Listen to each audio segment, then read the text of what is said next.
నారాయణపేట జిల్లా ఒట్కూరు మండలంలో ఆవుసలపల్లిలోని గ్రామంలో అరుదైన ఘటన చోటు చేసుకుంది. గ్రామ శివారులోని పొలాల్లో ఒక వేప చెట్టుకు పాలు కారుతూ ఉండడంతో గ్రామస్తులు ఆశ్చర్యానికి గురయ్యారు.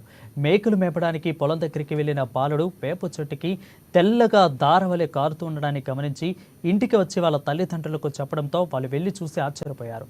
వేప చెట్టు పాలు కారుతూ ఉందని గ్రామస్తులకు తెలిపారు.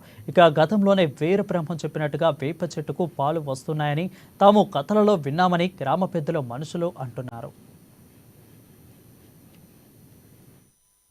నా పేరు రాజు.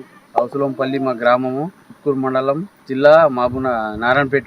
మా చేను దగ్గర మా పిల్లవాడు ఆవును కట్టేయడానికి వస్తే చెట్టు కాడ ఏందని ఆయన ఇది ఆరుతుంది చూడంటే ఏందని చెప్పి పరిచయ పట్టి చూస్తే ఇట్లా మన పాలలాగా ఆరుతుంది.